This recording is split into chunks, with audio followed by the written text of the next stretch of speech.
तो दोस्तों नमस्कार, सभी भाइयों को राम राम, जय हिंद जय भारत। तो देखिए, तो यहाँ पे आप देख सकते हैं एक कूलर है। तो इसी कूलर के बारे में आपको थोड़ी जानकारी देना चाहता हूँ, क्योंकि हर किसी के भाई में घर में कूलर रहते हैं और किसी के पास प्लास्टिक का कूलर, किसी के पास लोहे का कूलर, मतलब तरह तरह के कूलर हर घर में हैं। पानी हर किसी के घर में खुद का बोर नहीं है, खुद का गड्ढा नहीं है, जिसे हम बोर या गड्ढा कुछ भी कहते हैं। ज़्यादातर जो है पानी आता है, वो पानी आता है जैसे, तो ऐसे कि किसी घर में बोर नहीं है, किसी घर में गड्ढा नहीं है, जो कोई देसी भाषा में बोलता है गड्ढा, बोर, हैंडपंप है। तो क्या रहता है, खुद के बोर हैं तो शुद्ध पानी मिलता है। और ज़्यादातर जैसे 100 घर हैं, तो 100 घर में ज़्यादातर पानी 90% पानी जो है टंकियों से आता है, जो लाइनें बिछी रहती हैं आपके नालियों में। आपके जो मकान रहते हैं तो मकान के बाहर जो नालियाँ रहती हैं, वहाँ पर जो लाइनें बिछी रहती हैं, तो वो टंकियों से पानी आता है। और वो उन टंकियों में पानी आता है, वो आता है जैसे कि तालाब हो गए, नदी हो गई, बड़ी बड़ी नदी हैं, बड़े बड़े तालाब हो गए। तो वहाँ पर काफ़ी सारी गंदगी रहती है। वहाँ से फिर पावर प्लांट में पानी जाता है, वहाँ पर फटकरी डलती है, फिर वहाँ से फटकरी डलने के बाद टंकियों में आता है। टंकियाँ अलग अलग जो है कॉलोनियों में बनी रहती हैं। हर कॉलोनी, सिटी लेवल की बात बता रहा हूँ। गांव में तो शुद्ध पानी है ही, क्योंकि हर कोई आदमी खुद का बोर या गड्ढा करवाता है ज़रूरी गांव में। लेकिन सिटियों में हर कहीं बोर सब लोग नहीं करवा सकते। जैसे कॉलोनी है तो कोई भी नहीं करवा सकता, ज़्यादातर पानी टंकियों से आता है। तो कहीं क्या होता है कि जो प्लास्टिक की जो नली डही रहती हैं, वो कहीं फूट जाती हैं, तो उनमें गंदा पानी चला जाता है। कई बार क्या होता है कि पानी, महीनों का पानी, सालों का पानी आपको मिलता है, तो वो थोड़ा बास देने लगता है, मच्छरांदी बास आने लगती है कूलर में से। मेरा कहने का तात्पर्य है कि मच्छरांदी बास कूलर में से आने लगती है। अब वो बास क्यों आती है कि जैसे महीनों का, सालों का पानी आपको मिलता है टंकियों के ज़रिए। तालाबों को भी पानी आता है, नदियों का भी पानी आता है।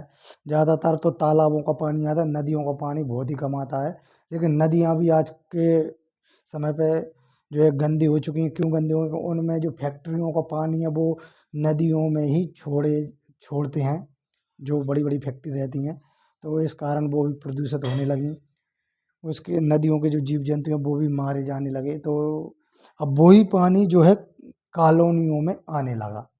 तो वो पानी क्या है कि गंदा रहता है, और कभी कभी ज़्यादा दिनों का हो जाता है, सालों महीनों का। तो जब तक वो आपके घर तक आता है तो उस पानी में से बास आने लगती है, और वो थोड़ी मच्छरांदी टाइप की बास देने लगता है। जब आप कूलर चलाते हो तो कूलर में से भी मच्छरांदी बास आने लगती है, क्योंकि हर कोई पीने का पानी तो हर कोई चाहता है कि कोई पीने का फ़िल्टर लगाया हुआ है, कोई एरो लगाता है। मतलब हर कोई पीने का पानी तो शुद्ध कर सकता है, लेकिन जो कपड़े धोते हैं, नहाते हैं, कूलर में पानी डालते हैं, वो उसी पानी का इस्तेमाल करते हैं। तो इस स्थिति में जो है कूलर में से, देखिए दोस्तों, यहाँ पे बताइए कैमरामैन, जैसे कि उस स्थिति में कूलर में से जो है बास आने लगती है, क्योंकि पानी ख़राब रहता है यहाँ पे। तो क्या है कि कूलर में से बहुत मतलब बास आती है। जब आप कूलर चलाते हो तो मच्छरांदी टाइप की बास आती है, और फिर वो बास आपको सोने नहीं देती, या थोड़ी मकान में थोड़ी ऐसी लगती है कि गंदगी टाइप की लगती है, कि हाँ हमारे मकान में ऐसा क्या हो गया कि गंदगी जो है आ रही है। तो क्यों, वो कूलर जब गंदी हवा फेंकेगा तो आपको भी लगेगा कि हाँ हमारे मकान में गंदी हवा आ रही है, और मच्छरांदी टाइप की हवा आ रही है। तो इतनी बातें हो चुकी हैं। इतनी बातें होने के बाद में मैं आपको बताना चाहता हूँ कि इस इसका सॉल्यूशन क्या है। बहुत सारी मैंने आपको बात बता दी कि पानी कहाँ से आता है और किस तरीके से पानी बसाता है। बहुत सारी बातें हो चुकी हैं। तो आपका कूलर जो है मच्छरांदी बास किस हिसाब से देता है, तो वो तो मैंने आपको बता दी कि किस हिसाब से आपका कूलर मच्छरदानी बास देता है, क्योंकि मोटर तो मच्छरदानी बास फेंक नहीं रही, या मोटर तो हवा उस हिसाब की बना नहीं रही कि खाली आप पानी मत चलाओ, मोटर को चलाओ तो वो सिर्फ लपटता देगी, गर्म हवा देगी। लपट जो आप जानते हैं, लू लपट गर्म हवा देती है। मोटर तो गर्म हवा देगी, मच्छरदानी हवा देगी नहीं। मच्छरदानी हवा वो कब देगी, जब पानी से होकर जो ठंडी हवा गुजरेगी और उस हवा को मोटर आगे को फेंकेगी, तो फिर जब वो पानी में गंदगी रहेगी वो ही हवा मोटर आगे फेंकेगी, तो वो मच्छरदानी हवा आपको मिलेगी। तो इसका सॉल्यूशन क्या, इसका सॉल्यूशन यह है कि जैसे कि आपको, जैसे किसी को खांसी जुकाम में जो हमारा सेंट आता है उसको इस पानी में नहीं डाल सकते। जिसको खांसी जुकाम की दिक्कत है, जिसे सेंट से एलर्जी है, जिसको बास से एलर्जी है, वो सेंट को इस पानी में न डालें। और जैसे कि इसका सही सलूशन है, जैसे कि आपने एक पाउडर का नाम सुना होगा, ठंडा ठंडा कूल कूल, जिसमें शाहरुख खान ने भी एक ऐड बनाया है, ठंडा ठंडा ठंडा ठंडा कूल कूल। हमारे कैमरामैन को हंसी आ रही है, तो उसमें शाहरुख खान ने खुद बताया ठंडा ठंडा कूल कूल।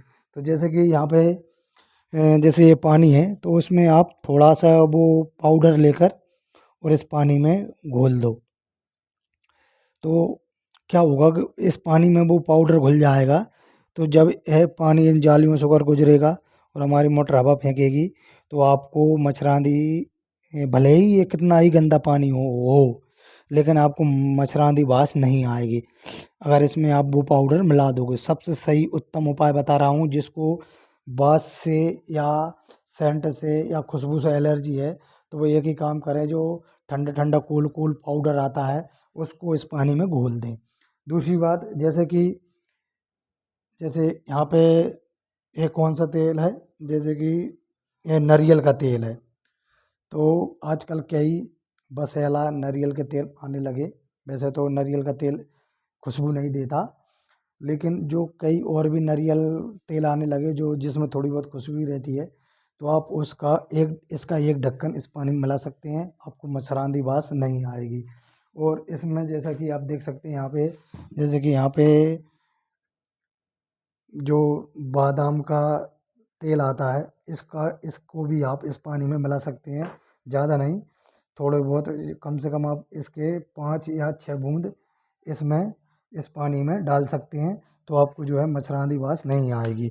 मेरा कहने का मतलब ये है कि जैसे कि आपको लगता है कि जिस चीज़ से आपको एलर्जी है वो चीज़ इसमें ना डालें, खुशबू वाले जिससे आपको एलर्जी नहीं है वो इस पानी में आप मिक्स कर सकते हैं। जैसे किसी भी कंपनी का तेल हो गया या किसी भी कंपनी का पाउडर हो गया, मेरे हिसाब से तो मैंने इसमें ट्राई कर लिया है। मैंने इसमें ठंडा ठंडा कूल कूल पाउडर डाला था जो शाहरुख खान ने ऐड किया था, तो इसने मच्छरदानी बास नहीं दी थी, बढ़िया हवा दी थी, अच्छा भी लग रहा था। इसमें आप जैसे कोई सेंट हो गया, जिसको कई लोगों को क्या रहता है कि जो सेंट आता है उससे एलर्जी रहती है, उनको खांसी जुकाम हो जाता है, तो वो यह ना डालें, वो पाउडर डाल सकते हैं। कई जो है बसेला तेल भी आने लगे, जैसे कि आंवला के, चमेली तेल के और बादाम के, नारियल के तेल भी जो खुशबू देते हैं, तो उनके कुछ बूंद इस पानी में आप मिला दोगे, तो आपको जो है मच्छरदानी बास नहीं आएगी। बस मेरा यही जानकारी आपको देना था, क्योंकि हर रोज़ तो आप इस कूलर को साफ़ नहीं कर पाओगे। जिसके घर में कूलर अंदर है वो तो हर रोज़ साफ़ फिर भी कर लेगा, मकान के अंदर है। किसी भाई के ऐसे रहते हैं, जैसे कि ये बालकनी है, ये बालकनी मकान के अंदर ही है, लेकिन किसी किसी व्यक्ति के, कोई के भी, जैसे मान के चलो, तो वो मकान के बाहर ही रहते हैं, जैसे मकान के पीछे या मकान के फ्रंट पे आगे, और वो कूलर मकान के आगे ही रखे रहते हैं स्टैंड पर, ताकि ठंडी हवा फेंके। तो बाहर जा जाकर आप डेली उनको साफ तो कर नहीं सकते, डेली साफ कर सकते हैं आप बताइए, लेकिन उनमें पानी डालने का सिस्टम ज़रूर रहता है कि वो पानी अंदर से ही डाल लेते हैं। तो जहाँ से वो पानी डालते हैं वहाँ से कुछ बूंद या कुछ पाउडर आप अंदर से ही उसमें मिक्स कर सकते हैं, तो आपको मच्छरदानी बास बिल्कुल भी कभी नहीं आएगी। ठीक है ना। तो वीडियो यदि अच्छी लगी हो तो वीडियो को लाइक और सब्सक्राइब जरूर करना। अगली वीडियो में फिर मिलेंगे। जय हिंद, जय भारत, वंदे मातरम, जय राम राम।